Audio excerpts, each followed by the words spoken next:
Assalamualaikum warahmatullahi wabarakatuh. Sahabat tani, hari ini kita berada di Kecamatan Gebang, Kabupaten Langkat. Kita mengadakan studi banding pertanaman padi. Kita membawa beberapa tim petani dari Kecamatan Hamparan Perak. Di antaranya yaitu Mas Roji, Bapak Bambang Utoyo, kemudian Bapak Rubianto dari Desa Kota Datar, Bapak Bambang Utoyo dari Kota Rantang, dan Bapak Roji dari perwakilan Tandem Hilir 2. Jadi hari ini studi bandingnya yaitu membandingkan pertumbuhan dan capaian produksi dari benih sterling F1 BSHS 6. Kita akan bertanya langsung kepada Ketua Regu dari studi banding ini, yaitu Mas Roji dari Tandem Hilir 2. Mas Roji, siapa? Kira-kira menurut Mas ini apa yang menjadi perbandingan untuk wilayah Kabupaten Langkat dengan Deli Serdang, terutama di daerah Hamparan Perak untuk benih sterling SHS 6 atau SHS 8? Masih, Pak. Kita ada banyak beberapa melihat di lapangan. Tentunya kita kan ingin tahu sejauh mana dari para petani setiap daerah ini kan bisa meningkatkan hasil produktivitas yang berbeda. Sementara kita lihat di di Kecamatan Gebang ya, Pak ya? Iya. Kecamatan Gebang dengan petani kita Mas Gogon tadi ya? Mas Gogon, iya.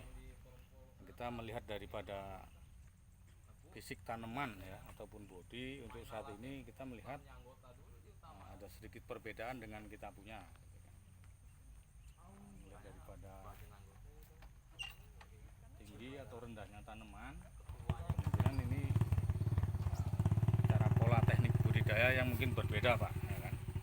Dan kita tentunya ingin melihat ke depannya seperti apa sih langkah-langkah yang harus kita buat bagi para petani sterling supaya pendapatan atau hasil produksi kita itu bisa benar-benar meningkat. Tentunya itu harus kita dukung secara teknis yang tepat dan memadai.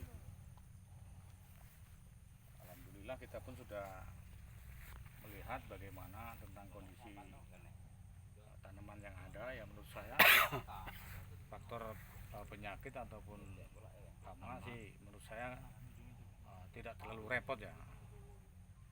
Tapi kira-kira Mas Roji, apa yang menjadi perbandingan nih untuk wilayah Hamparan Perak? Karena Mas Roji sendiri juga pelaku dari demplot benih sterling ini ya, Mas ya? Iya, Pak. Kita melihat daripada petani-petani ini kan tentunya punya sistem teknis yang berbeda ya, Pak. Tentunya kita juga melihat bagaimana sih, apakah umpamanya melihat bodi itu juga artinya menjanjikan seperti apa standarnya tanaman itu, dia seperti apa gitu kan.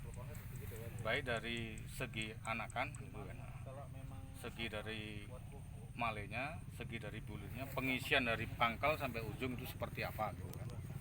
Nah, kita itu juga sangat menentukan gitu kan, dari jumlah atau populasi yang ada. Ini Mas, tadi kita hitung jumlah bulir gabahnya itu 500, Mas. Seperti yang pernah Mas paparkan di Hamparan Perak itu mencapai 500, Mas. Cuman menurut Mas ini sudah mengisi penuh nggak ini gabahnya itu, isian berasnya itu? Kira-kira menurut sudah mendekati 90%, Mas. 90% ya. Walaupun ini paling tidak kan antara seminggu atau 10 hari baru bisa dipanen. Jadi kira-kira Mas, supaya mencapai lebih dari 90% tadi apa kiatnya, Mas? Bisa diceritakan? Itu juga harus secara rincinya itu teknik tentang perlakuan penggunaan nutrisi, Mas. Pemupukan yang betul-betul tepat dan efektif. Lebih efektif ya.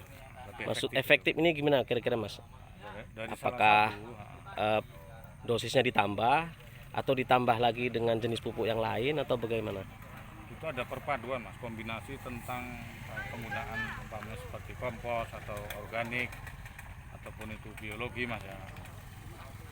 Saya pikir kan juga dimanapun kita yang menjadi suatu faktor untuk pendukung atau penunjang di lapangan ini, itu juga faktor tentang kualitas atau kesuburan tanah itu juga sangat menentukan. Artinya Mas, selama ini perlakuan Mas itu ada kaitannya dengan penerapan organik gitu ya, Nah, selain kimia. selain kimia kita tetap menggunakan. Jadi kelebihannya untuk perpaduan antara organik dan kimia ini apa kira-kira, biar bisa menjadi pelajaran bagi petani yang lain? Salah satu kelebihan atau keunggulan itu kan penyerapan hara yang masih tersisa di dalam tanah ataupun hara atau pupuk yang kita berikan ke tanaman itu lebih gampang diserap oleh tanaman. Yang kedua kali, hama atau penyakit itu juga itu sangat minim. Tentunya dari segi yang ada ini kan juga bisa menghemat biaya daripada petani yang ada gitu. Jadi Mas, kira-kira kalau menurut Mas ini apalagi yang perlu diterapkan untuk pertanaman yang capaian produksinya sudah seperti ini? Kita kan tidak pernah puas ini Mas. Artinya kita harus mencapai produksi itu sampai mentok. Misalkan kalau benih sterling itu sampai 15 ton. Katanya ini tadi bisa capai 12 ton gitu ya. 12 sampai 15 ton, tapi kita belum bisa pastikan ini sampai 15 ton karena kemungkinan ada kendala-kendala lain yang belum terpenuhi. Jadi kira-kira saran apa yang bisa capaiannya itu bisa 15 ton Mas? Baca itu takut geser dia. Salah satu itu penggunaan pupuk yang memang yang tepat ya, nggak bisa kita asal-asalan karena itu juga sangat menentukan baik di fase-fase tertentu ya, dari fase vegetatif, fase generatifnya itu kan dia membutuhkan nutrisi yang berbeda Mas. Jadi kita kalau ini semua bisa tercukupi, tentunya hasil apa yang kita harapkan itu ya akan sangat gampang gitu. Artinya Mudah. diperlukan kontrol Mas ya, kontrol ya. Saya pikir itu kita harus lebih jeli, lebih teliti mengamati perkembangan yang ada. Oh gitu. Jadi salah satu penerapannya supaya capaiannya lebih maksimal, tingkat kontrol ditingkatkan lagi ya Mas ya. Jadi apa yang kurang tambah gitu ya. Monitor kita itu harus lebih sering Mas ya, supaya kita mengerti, memahami kira-kira tanaman ini dia membutuhkan apa dari awal sampai perlakuan benih sampai nanti panen. Itu tentunya membutuhkan perlakuan yang punya tahapan yang berbeda-beda. Cuman kalau untuk benih sterling ini sangat gampang. Cuman kalau untuk kita meningkatkan yang menjadi suatu prioritas petani kan, untuk meningkatkan produktivitas ya saya pikir gunakanlah artinya pupuk yang betul-betul tepat, pupuk yang berimbang. Kombinasi umpamanya organik atau biologi gitu kan. Nah, kalau tentang hama penyakit saya pikir petani juga sudah mumpuni Mas ya. Bagaimana dia mengendalikan kan itu juga sudah banyak produk yang sudah ada di pasaran. Mana yang lebih tepat, lebih efektif gitu. Mas, itu tadi kan perbandingan antara benih sterling yang satu di wilayah Kabupaten Deli Serdang dengan Kabupaten Langkat.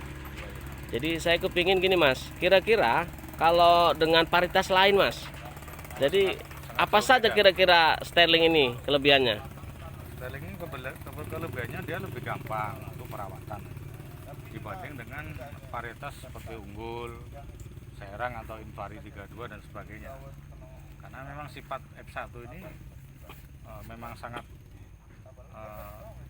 sangat jauh beda Mas ya kan. Artinya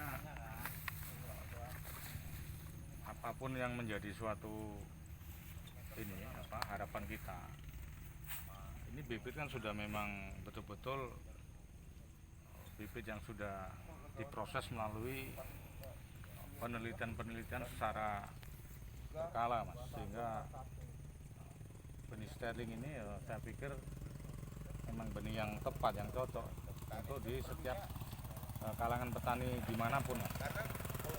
Walaupun umpamanya kita lihat di sini dari ketinggian umpamanya sekitar 80 sampai 90 cm Mas ya. Kemungkinan di daerah yang lain bisa kemungkinan 1,20 meter. Kalau dibandingkan dengan tinggi tanaman di Dempet Mas Roji sendiri berapa senti caranya? Jauh beda Mas. Artinya punya Mas Roji lebih tinggi gitu? Hampir 2 kali lipat tuh, Mas. Oh, punya Mas Roji lebih tinggi. Apa kira-kira yang membuat lebih tinggi itu Mas? Tentunya kita juga ada menggunakan suatu produk kemungkinan yang mungkin para petani juga kurang mengetahui Mas ya. Itu kita gunakan pupuk NPK super komplit tuh Mas. NPK super komplit ya. Pupuk Itu tablet yang jumlahnya 1 bungkus itu. kimia kah atau organik itu? Itu ada kandungan kimia, juga ada kandungan organik Mas. Oh, kombinasi ya. Kombinasi. Itu juga ada unsur makro, juga ada unsur mikro Mas. Ini kelebihan kombinasinya apa kira-kira kok bisa membuat tanaman lebih tinggi gitu? Saya tertarik juga ini. Kan penyerapan hara itu dia lebih maksimal. Itu perpaduan kombinasi. Kalau kimia Mas kita itu rentan dengan hama, Oh, rentan gitu dengan ya. penyakit. Iya, iya. 1 minggu 10 hari kita berikan untuk pupuk umpamanya kan, udah pasti seminggu itu udah pasti kita harus membelikan paling tidak ya insek atau pungi Mas, guna untuk mengantisipasi kan. Itu udah pasti tanpa kita undang hama atau penyakit pasti datang Mas. Ya, Itu daripada kelemahan kimia. gitu ya. Organik Kalau artinya dengan adanya kombinasi ini tanaman bisa lebih tinggi, Imunnya kemungkinan lebih bisa bagus. lebih sehat, Imunnya itu lebih bagus. bisa lebih sehat dan Lebih maksimal. bulir gabah bisa lebih maksimal gitu ya. maksimal ya. Terima kasih Mas Roji. Oke Pak, makasih sama-sama. Sahabat tani, ternyata menurut paparan Mas Roji, salah satu petani di Kecamatan Ampran Perak, Kabupaten Deli Serdang, bahwa penerapan kimia organik, perpaduan antara kimia dan organik itu bisa membuat pertanaman lebih tinggi, kemudian bisa membuat tanaman lebih sehat, kemudian bisa tahan hama dan penyakit, dan yang keempat bisa meningkatkan padatnya pengisian bulir gabah untuk benih sterling F1, baik sterling SHS 6 atau SHS 8. Sahabat tani, kita sampai di sini dulu. Kontak tani dengan petani di Kecamatan Gebang, Kabupaten Langkat. Selamat sore. Semoga channel YouTube ini bermanfaat. Demikian, wassalamualaikum warahmatullahi wabarakatuh.